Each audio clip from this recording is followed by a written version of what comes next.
কিমান উপযোগী প্ৰস্তাৱিত এক দেশ এক নিৰ্বাচন ব্যৱস্থা এক দেশ এক নিৰ্বাচন ব্যৱস্থা সম্পৰ্কে দেশবাসীৰ মতামত লোৱাৰ বাবে নেটৱৰ্ক 18ৰ অভিলাষী জনমত সমীক্ষা 2024ৰ 23ৰ পৰা 31 ডিচেম্বৰৰ ভিতৰত তথ্য সংগ্ৰহ সম্পূৰ্ণ কৰিছে নেটৱৰ্ক 18ৰ টিমে বিজ্ঞানসন্মতভাৱে সংগ্ৰহ কৰা হৈছে 29খন ৰাজ্যৰ 4573 জন লোকৰ ভাষ্য এক দেশ এক নিৰ্বাচনৰ পক্ষত মত দিছে সমীক্ষাত ভাগ লোৱা 80.1% লোকে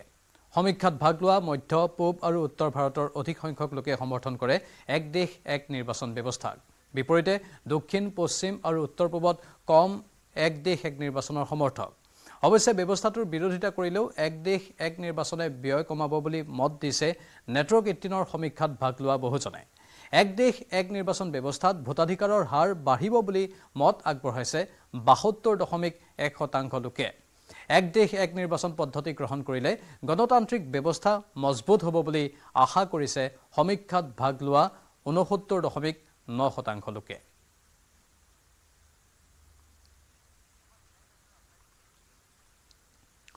যেটো ইতিমধ্যে এক দেশ এক নিৰ্বাচন ব্যৱস্থাৰ ওপৰত বিভিন্ন ধৰণৰ মত আহি আছে বিৰোধী শিবিৰে এই ব্যৱস্থাৰ বিৰোধিতা কৰিছে সমান্তৰালভাৱে এই ব্যৱস্থাক লৈ জনসাধাৰণৰ কি আশা বা তেওঁলোকে কি ক'ব বিচাৰে তাৰো সমীক্ষা চলাবলৈ আমি নেটৱৰ্ক 18ৰ তৰফৰ পৰা এটা প্ৰচেষ্টা চলালো আৰু সেই প্ৰচেষ্টাতে এইখিনি ফলাফল সন্মুখলৈ আহিছে দেশবাসীৰ মতামত এয়া আৰু নেটৱৰ্ক 18ৰ অভিলাষী জনমত সমীক্ষাত এই মতামত তেওঁলোকে আগবঢ়াইছে 2024 চনৰ 23ৰ পৰা 31 ডিচেম্বৰৰ ভিতৰত তথ্য সংগ্ৰহ সম্পূৰ্ণ কৰিছে নেটৱৰ্ক 18ৰ টিমে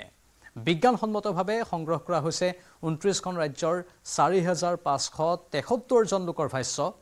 এক দেশ এক নিৰ্বাচনৰ পক্ষত মত দিছে সমীক্ষাত ভাগ লোৱা 80.1% লোকে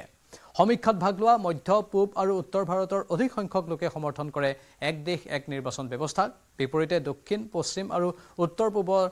কম এক দেশ এক নিৰ্বাচনৰ সমৰ্থকৰ সংখ্যা অৱশ্যে ব্যৱস্থাটোৰ বিৰোধিতা কৰিলেও এক দেশ এক নিৰ্বাচনে ব্যয় কমাব বুলি মত দিছে নেটৱৰ্ক 18ৰ সমীক্ষাত ভাগ লোৱা বহুজনে এক দেশ এক নিৰ্বাচন ব্যৱস্থাত ভোটাধিকাৰৰ হাৰ বাঢ়িব বুলি মত আগবঢ়াইছে 72.1% লোকে এক দেশ এক নিৰ্বাচন পদ্ধতি গ্ৰহণ কৰিলে গণতান্ত্ৰিক ব্যৱস্থা মজবুত হ'ব বুলি আশা কৰিছে সমীক্ষাত ভাগ লোৱা 69.9% লোকে